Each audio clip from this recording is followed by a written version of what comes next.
Welcome to the Bible in 1 Year with Melissa Sykes. Today is April the 10th, and we begin in 1 Samuel chapter 4, verse 12 through 22. The death of Eli. Then a man of Benjamin ran from the battle line the same day and came to Shiloh with his clothes torn and dirt on his head. Now when he came, there was Eli sitting on a seat by the wayside watching, for his heart trembled for the ark of God. And when the man came into the city and told it, all the city cried out. When Eli heard the voice of the outcry, he said, "What does the sound of this tumult mean?"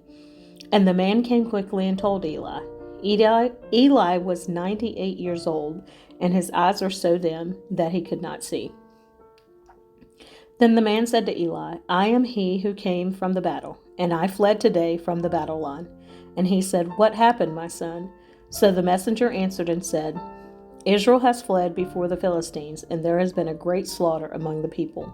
Also your two sons, Hophni and Phinehas, are dead, and the ark of God has been captured." Then it happened, when he made mention of the ark of God, that Eli fell off the seat backward by the side of the gate, and his neck was broken, and he died. For the man was old and heavy, and he had judged Israel 40 years. Now his daughter-in-law, Phinehas' wife, was with child due to be delivered. And when she heard the news that the ark of God was captured, and that her father-in-law and her husband were dead, she bowed herself and gave birth, for her labor pains came upon her.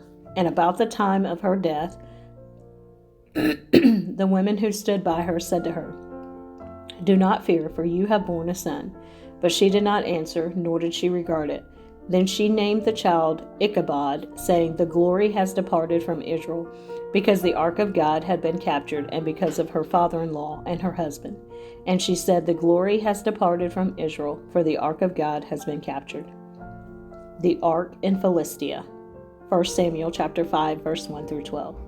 Then the Philistines took the ark of God and brought it from Ebenezer to Ashdod. When the Philistines took the ark of God, they brought it into the house of Dagon and set it by Dagon. And when the people of Ashdod arose early in the morning, there was Dagon, fallen on its face to the earth before the ark of the Lord. So they took Dagon and set it in its place again. And when they arose early the next morning, there was Dagon, fallen on its face to the ground before the ark of the Lord. The head of Dagon and both the palms of its hands were broken off on the threshold. Only Dagon's torso was left of it. Therefore neither the priest of Dagon nor any who come into Dagon's house tread on the threshold of Dagon and Ashdod to this day. But the hand of the Lord was heavy on the people of Ashdod, and he ravaged them and struck them with tumors, both Ashdod and its territory. And when the men of Ashdod saw how it was, they said, "The ark of the God of Israel must not remain with us, for his hand is harsh toward us and Dagon our God." Therefore they sent and gathered to themselves all the lords of the Philistines and said, "What shall we do with the ark of the God of Israel?" And they answered, "Let the ark of God of Israel be carried away to Gath." So they carried the ark of the God of Israel away. So it was, after they had carried it away, that the hand of the Lord was against the city with a very great destruction. And he struck the men of the city, both small and great, and tumors broke out on them. Therefore they sent the ark of God to Ekron. So it was, as the ark of God came to Ekron, that the Ekronites cried out, saying, "They have brought the ark of the God of Israel to us, to kill us and our people." So they sent and gathered together all the lords of the Philistines and said, "Send away the ark of the God of Israel and let it go back to its own place, so that it does not kill us and our people." For there was a deadly destruction throughout all the city. The hand of God was very heavy there. And the men who did not die were stricken with the tumors, and the cry of the city went up to heaven. The Philistines returned the ark. 1 Samuel chapter 6, verse 1 through 18. Now the ark of the Lord was in the country of the Philistines 7 months, and the Philistines called for the priest and the diviner, saying, "What shall we do with the ark of the Lord? Tell us how we should send it to its place." So they said, "If you send away the ark of the God of Israel, do not send it empty, but by all means return it to him with a trespass offering. Then you will be healed, and it will be known to you why his hand is not removed from you." Then they said, "What is the trespass offering which we shall return to him?" They answered, 5 golden tumors and 5 golden rats, according to the number of the lords of the Philistines. For the same plague was on all of you and on your lords. Therefore you shall make images of your tumors and images of your rats that ravage the land, and you shall give glory to the God of Israel. Perhaps he will lighten his hand from you, from your gods, and from your land. Why then do you harden your hearts, as the Egyptians and Pharaoh hardened their hearts? When he did mighty things among them, did they not let the people go, that they might depart?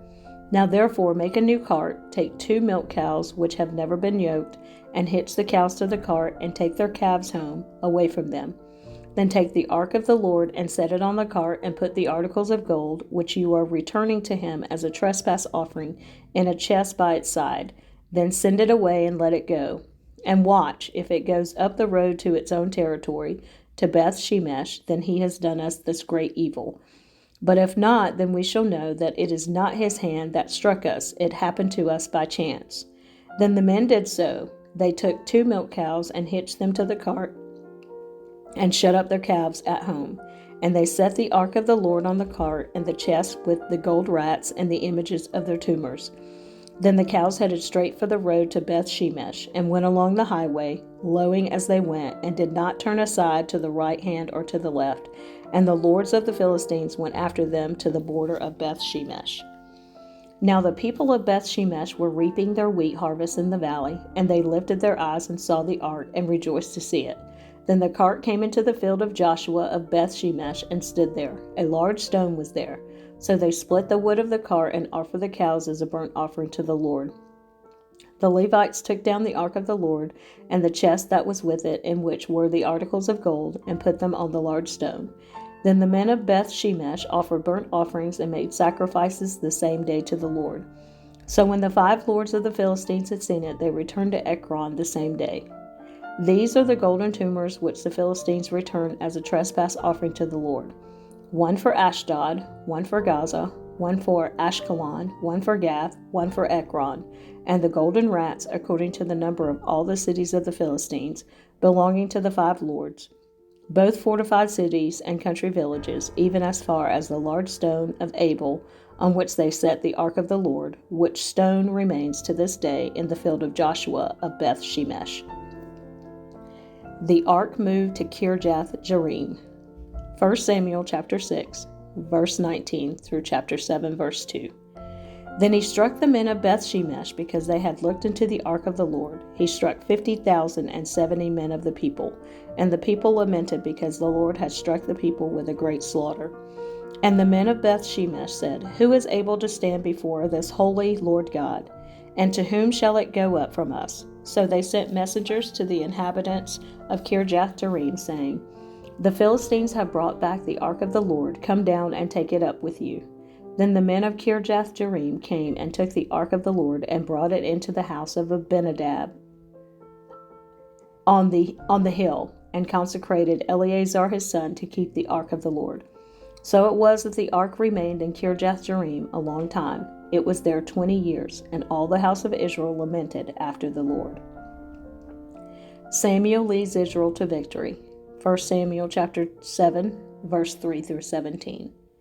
Then Samuel spoke to all the house of Israel, saying, If you return to the Lord with all your hearts, then put away the foreign gods and the Ashtoreths from among you, and prepare your hearts for the Lord, and serve him only, and he will deliver you from the hand of the Philistines.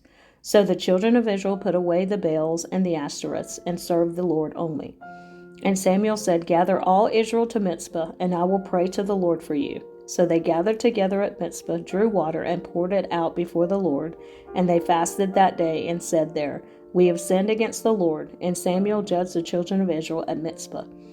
Now when the Philistines heard that the children of Israel had gathered together at Mizpah, the lords of the Philistines went up against Israel.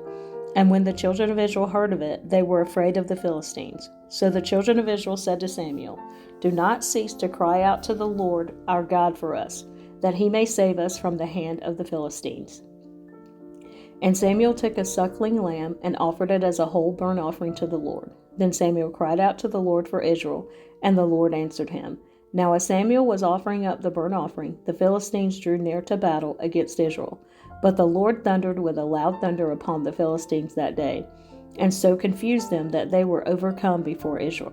And the men of Israel went out of Mizpah and pursued the Philistines and drove them back as far as below Beth-kar. Then Samuel took a stone and set it up between Mizpah and Shen, and called its name Ebenezer, saying, Thus far the Lord has helped us. So the Philistines were subdued, and they did not come any more into the territory of Israel. And the hand of the Lord was against the Philistines all the days of Samuel. Then the cities which the Philistines had taken from Israel were restored to Israel, from Ekron to Gath, and Israel recovered its territory from the hands of the Philistines. Also there was peace between Israel and the Amorites. And Samuel judged Israel all the days of his life. He went from year to year on a circuit to Bethel, Gilgal, and Mizpah, and judged Israel in all those places. But he always returned to Ramah, for his home was there. There he judged Israel, and there he built an altar to the Lord. Israel requests a king. 1 Samuel chapter 8, verse 1 through 9.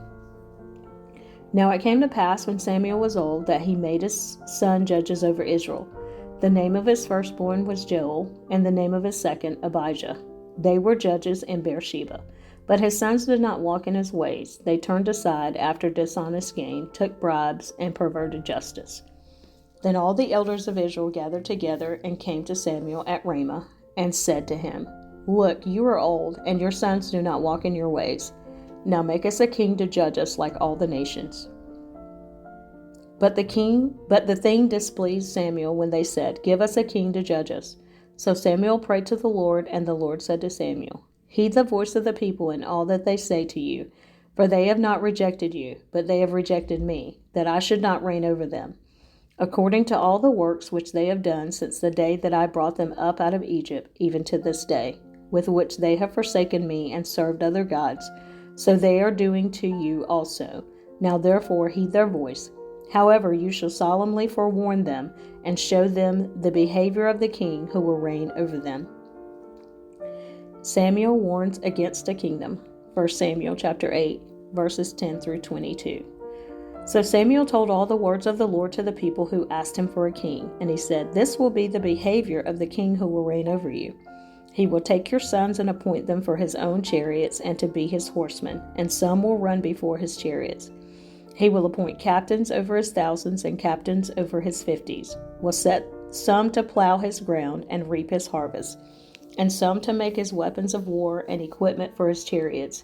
He will take your daughters to be perfumers, cooks, and bakers, and he will take the best of your fields, your vineyards, and your olive groves, and give them to his servants. He will take 1/10 of your grain and your vintage, and give it to his officers and servants. And he will take your male servants, your female servants, your finest young men, and your donkeys, and put them to his work. He will take 1/10 of your sheep, and you will be his servants. And you will cry out in that day because of your king, whom you have chosen for yourselves. And the Lord will not hear you in that day. Nevertheless, the people refused to obey the voice of Samuel, and they said, No, but we will have a king over us, that we also may be like all the nations, and that our king may judge us and go out before us and fight our battles. And Samuel heard all the words of the people, and he repeated them in the hearing of the Lord. So the Lord said to Samuel, Heed their voice, and make them a king. And Samuel said to the men of Israel, Every man go to his city.